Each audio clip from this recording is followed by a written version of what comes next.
Christine Kopka est une jeune femme de 28 ans étudiant la philosophie à New York. À l'un de ses cours, elle va alors tomber amoureuse de l'un de ses professeurs et les deux vont finir par vivre une idylle de court terme. Mais après ça, Christine va découvrir qu'elle était enceinte de lui. Mais en plus de ça, elle découvrira que le père de son enfant avait en réalité un lourd secret. Pour tout savoir sur la triste et mystérieuse histoire de Christine Kopka, lançons-nous maintenant dans la vidéo.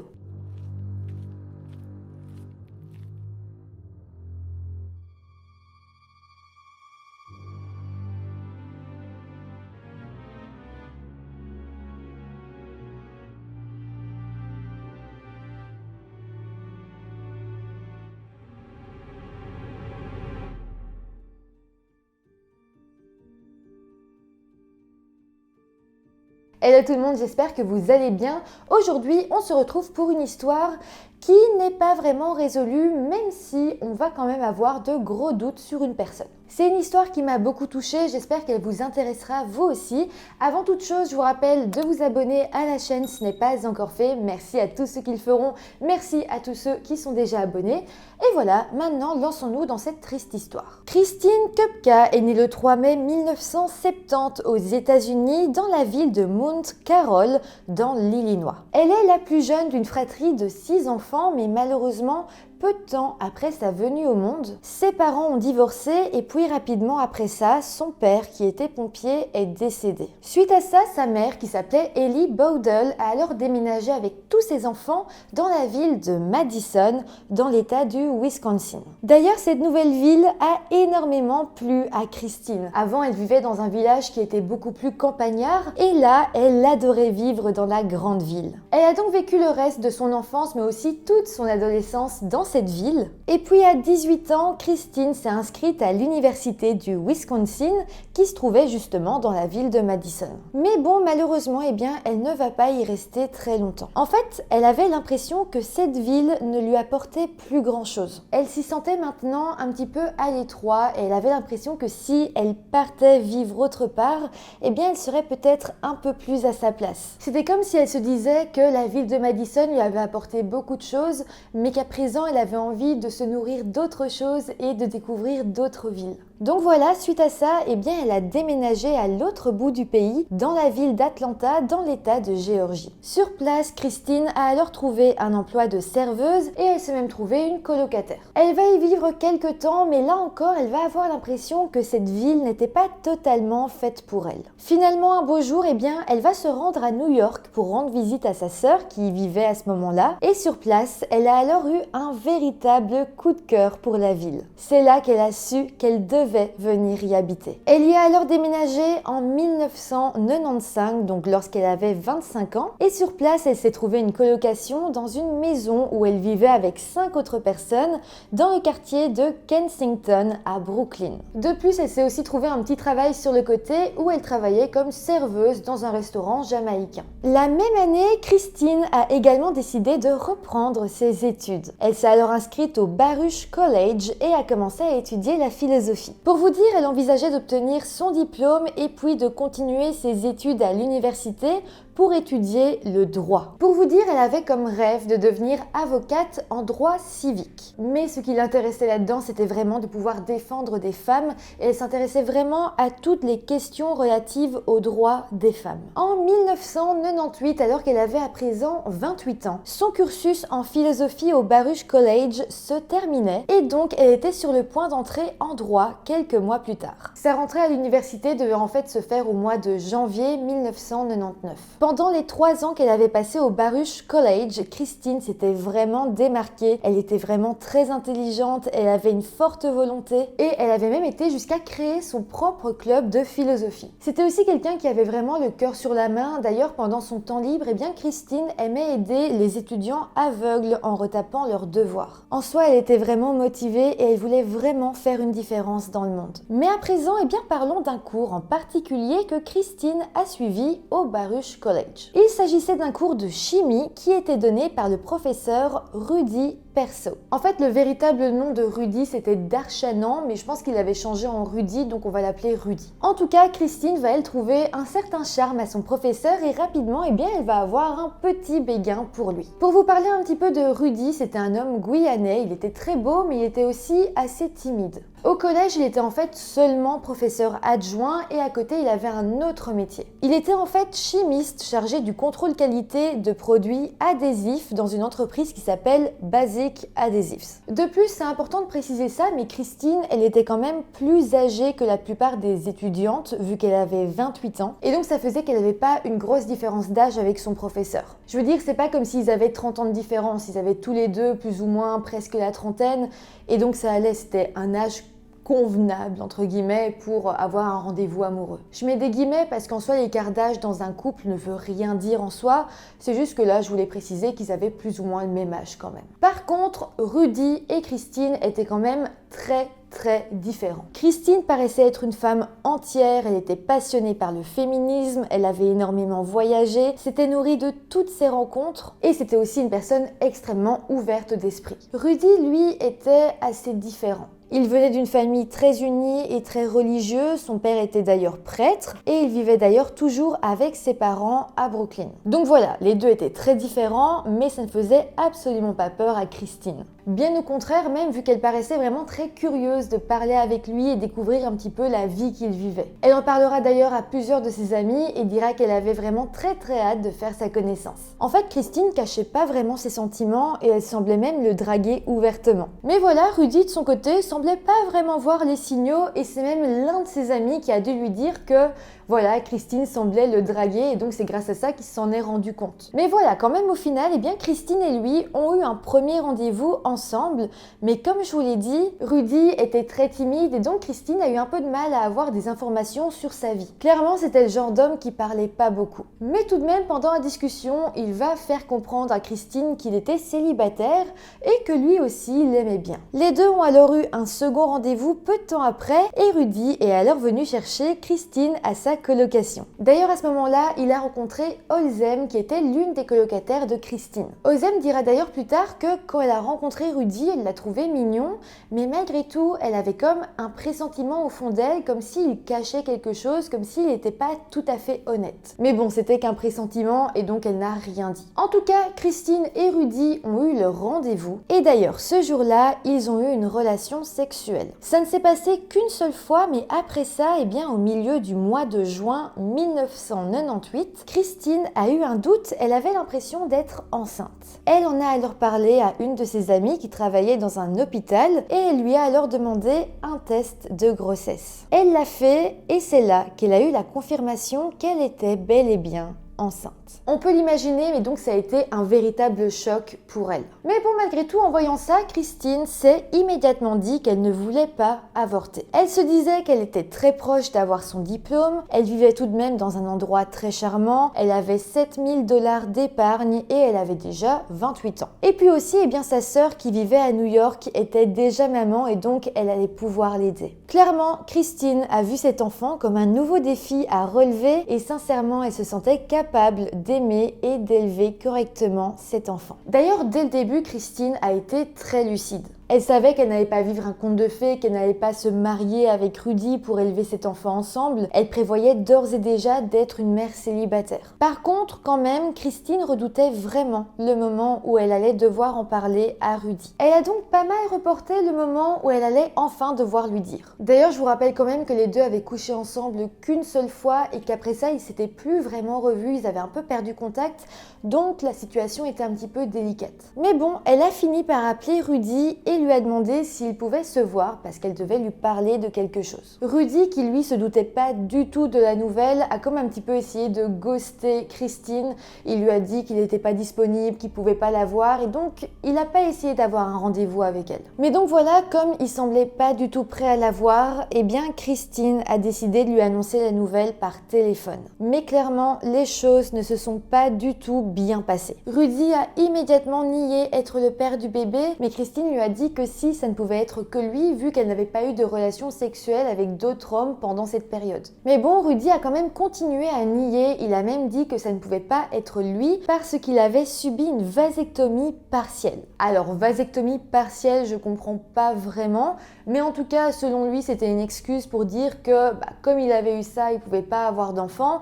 Mais bon, les choses étaient quand même là, Christine était enceinte, donc c'est que soit sa vasectomie n'avait pas marché, soit que c'était un mensonge, et d'ailleurs ça s'avérera plus tard être un mensonge. Mais bon, la suite de la conversation a fini par être encore plus compliquée parce que lorsque Rudy a fini par se résoudre qu'il était bel et bien le père de l'enfant, eh bien il s'est mis à pleurer et à supplier Christine d'avorter. Il va d'ailleurs lui faire une très grande révélation. En réalité, il était marié depuis peu de temps et il revenait en fait de sa lune de miel en Turquie. Ça veut donc dire qu'au moment où Christine et lui se sont vus, qu'ils ont eu un rapport sexuel, Rudy était en fait fiancé et il préparait son mariage. Donc voilà, il demandait alors à Christine d'avorter, il disait que l'arrivée de ce bébé gâcherait sa vie, son mariage et que ses parents, qui je le rappelle étaient très chrétiens, le renieraient. En plus de ça, il dira que ses parents étaient sur le point de lui donner une grosse somme d'argent pour qu'il reprenne ses études. Je vous ai effectivement dit que Rudy était chimiste, mais à présent il comptait en fait réintégrer l'université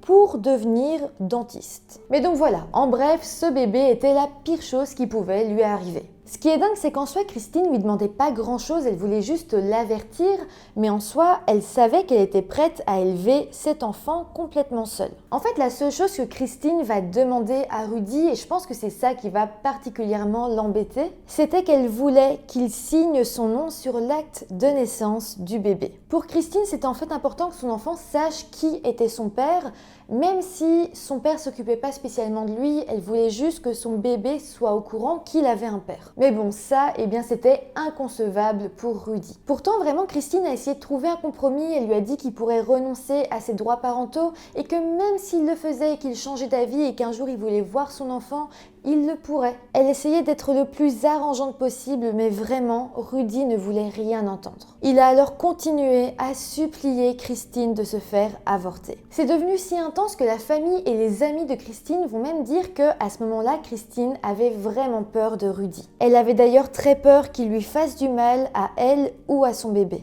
Elle arrêtait pas de dire que Rudy pourrait surgir et lui frapper dans le ventre ou quelque chose comme ça. Pour vous dire, un jour, elle a même dit à sa colocataire « S'il m'arrive quelque chose, Rudy l'aura fait ». Mais bon, au final, Rudy a simplement coupé tout contact avec elle et s'est totalement fermé. Christine a alors tout doucement dû se rendre à l'évidence que son enfant allait devoir grandir sans connaître son père. Même pire, en sachant que son père le reniait complètement et ça, évidemment, ça l'a rendu triste. Elle n'arrivait pas à se rendre à l'évidence que tout allait se terminer comme ça et donc elle essayait vraiment de contacter Rudy une dernière fois. Elle a donc commencé à l'appeler quotidiennement dans l'espoir qu'il réponde.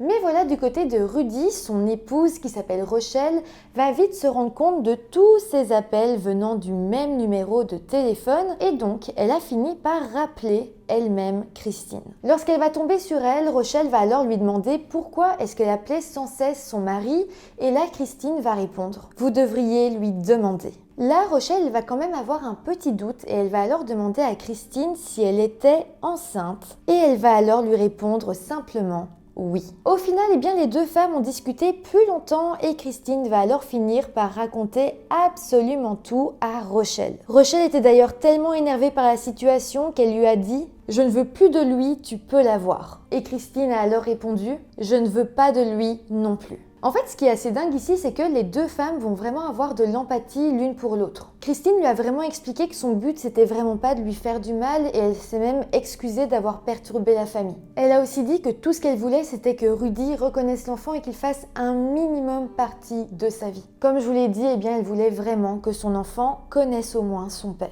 Mais voilà, peu de temps après le coup de téléphone entre les deux femmes, Rudy va se présenter à la porte de Christine. Il va alors lui dire que sa femme l'avait expulsé de la maison et qu'elle ne voulait plus le revoir. Christine lui a alors dit qu'elle ne voulait vraiment pas les séparer et elle a même encouragé Rudy à retourner vers sa femme et à s'excuser. En fait, malgré tout ce qu'il avait fait, elle a essayé d'être son amie et de tout faire pour le soutenir un maximum. D'ailleurs, Rudy a vraiment apprécié tout ce qu'elle a fait pour lui et donc petit à petit, ils se sont un petit peu rapprochés. Rudy était alors devenu plus doux et pour vous dire, il s'était même mis à lui proposer des prénoms pour le futur bébé. De plus, il s'était renseigné avec elle pour lui trouver un bon coach pour la préparer au mieux pour l'accouchement. Donc là, pour Christine, c'était un énorme retournement de situation et elle était vraiment contente de voir tout l'investissement de Rudy. Mais à présent, plongeons-nous dans la journée du samedi 24 octobre 1998. Ce matin-là, Christine va laisser un message vocal à sa sœur pour lui dire que Rudy allait venir la chercher, ils allaient visiter ensemble son nouvel appartement et ensuite, ils reviendraient à la maison. Un peu plus tard, vers 12h30, Rudy est alors venu la chercher chez elle dans sa maison à Brooklyn. Mais voilà, je vous le dis déjà, mais après ça, plus personne ne reverra Christine en vie. La journée va passer et Cathy, la sœur de Christine, va commencer à s'inquiéter parce que sa sœur ne l'avait pas rappelée pendant la journée. Une fois la nuit tombée, elle va alors décider de se rendre chez sa sœur pour vérifier qu'elle était bien là et que tout allait bien. Sur place, elle va alors sonner à la porte et c'est une des colocataires de Christine qui va venir lui ouvrir. Et là, la colocataire va dire que c'est bizarre, mais Christine n'est toujours pas rentrée depuis qu'elle est partie vers 12h30 avec Rudy. Immédiatement, Cathy va comprendre que la situation pouvait être très grave et elle va alors décider d'appeler tous leurs proches afin de leur signaler la disparition de Christine. Par contre, ils vont tous décider d'attendre quelques jours avant d'aller voir la police parce qu'on ne sait jamais, elle allait peut-être rentrer et ils ne voulaient pas alerter les autorités si vite. Mais bon, quand même, ils étaient très inquiets et donc en attendant, le mari de Cathy qui s'appelait Kevin ainsi que Nick, qui était en fait l'ex-petite amie de Christine, vont décider de chercher l'adresse de Rudy et ses parents. Ils vont la trouver et alors à deux, ils vont décider de se rendre sur place afin de demander où était Christine. Une fois là-bas, ils ont alors été reçus par la mère de Rudy ainsi que par son oncle. Par contre, Rudy, lui, n'était pas là. Ils vont alors expliquer qu'effectivement, Rudy s'était trouvé un appartement, il ne vivait plus avec eux, mais que c'est vrai que eux aussi avaient eu très peu de nouvelles de lui depuis samedi, donc samedi qui était le jour de disparition de Christine. Ils diront même qu'à la base, Rudy devait venir manger à la maison le dimanche, sauf qu'il n'était pas venu. Nick et Kevin vont alors expliquer la situation à la famille de Rudy, mais malheureusement, eux non plus ne sauront pas du tout où était Christine. Par contre, la mère de Rudy va quand même essayer de l'appeler et finalement, il va lui répondre au téléphone. Elle va alors lui dire que deux hommes se trouvaient chez elle et qu'ils cherchaient activement Christine et qu'ils avaient l'impression que Rudy pouvait savoir où elle se trouvait. En entendant ça, Rudy va alors raccrocher et s'est immédiatement rendu au commissariat de police. Il va dire aux enquêteurs que deux hommes se trouvaient chez sa mère, qu'ils la menaçaient et qu'il avait peur d'y aller seul. La police va alors raccompagner Rudy jusque chez sa mère. Les agents ont ensuite arrêté Nick et Kevin, qui ont d'ailleurs tenté d'expliquer à la police ce qu'il se passait. Ils ont donc dit que Christine avait disparu alors qu'elle était enceinte et que Rudy était la dernière personne à l'avoir vue vivante. Là, les agents de police vont un peu tenter de calmer le jeu. Il va alors expliquer à la police que oui, le samedi de la disparition, il avait bel et bien vu Christine. Par contre, il n'avait pas du tout été chez lui. Selon lui, Christine aurait donc menti à sa sœur par message quand elle lui avait dit qu'elle était censée aller visiter le nouvel appartement de Rudy. En fait, Rudy dira plutôt que les deux avaient passé du temps ensemble au centre commercial. Il va d'ailleurs dire qu'après ça, il l'avait attendue dans la voiture pendant qu'elle faisait quelques courses et qu'ensuite, il l'avait déposée à 2 pâtés de maison de chez elle entre 15h et 16h.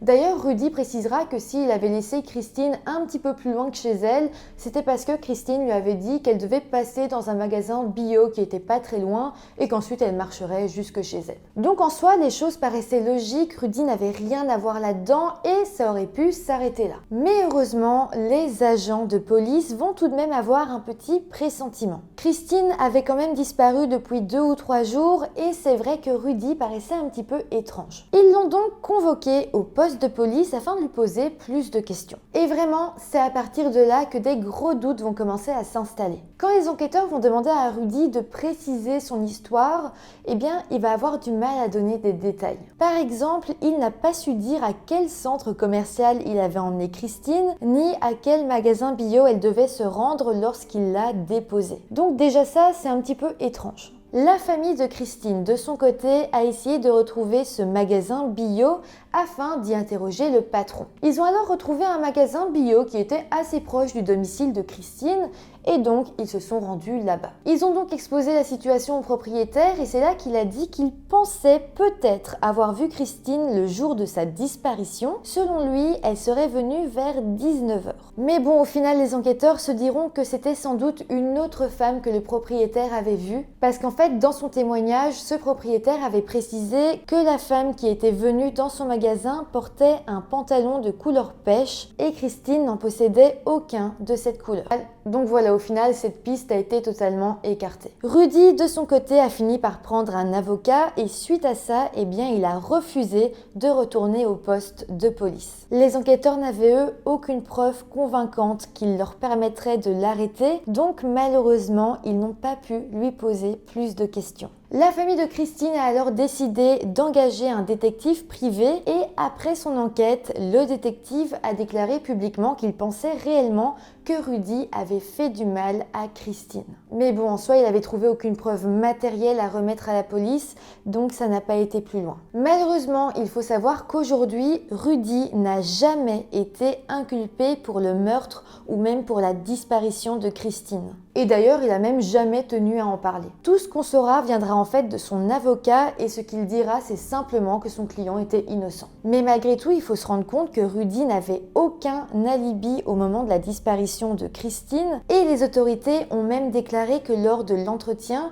ils avaient l'impression que Rudy en savait plus que ce qu'il disait. Mais bon, malheureusement, comme je vous l'ai dit, ça n'a pas suffi. Après ça, Rudy est donc resté un homme libre. Il a tout de même quitté son poste d'enseignant au Baruch College peu de temps après la disparition de Christine. D'ailleurs, il ne l'a pas quitté de son plein gré, c'était surtout parce que des étudiants et même des collègues à lui le soupçonnaient et étaient donc très méfiants. Mais bon, ça n'a pas trop changé de choses dans sa vie parce que par la suite, il a été repris dans des postes d'enseignants dans des écoles similaires, même si je précise qu'à chaque fois, ses employeurs n'étaient pas du tout au courant de toute cette histoire. On était quand même fin des années 90, début des années 2000, même si évidemment les ordinateurs existaient déjà, on ne pouvait pas autant référencer les personnes que maintenant. Une simple recherche internet ne nous disait pas plein de choses sur quelqu'un.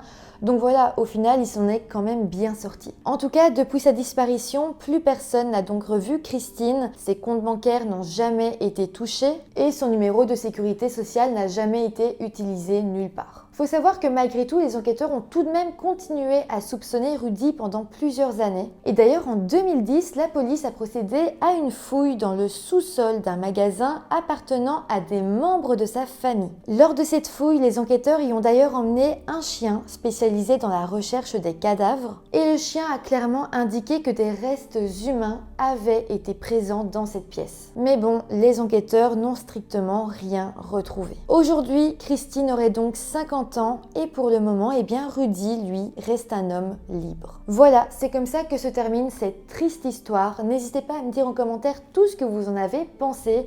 Je me dis que même si c'est une histoire qui date d'il y a quand même quelques années, eh bien peut-être qu'un jour l'enquête sera clôturée, peut-être qu'on aura un coupable, peut-être que Rudy sera inculpé. Je ne sais pas. En tout cas, voilà, n'hésitez pas à me partager vos théories, n'hésitez pas non plus à mettre un petit pouce en l'air si la vidéo vous a intéressé, à vous abonner à la chaîne et moi je vous dis à très vite pour une nouvelle vidéo. Bye!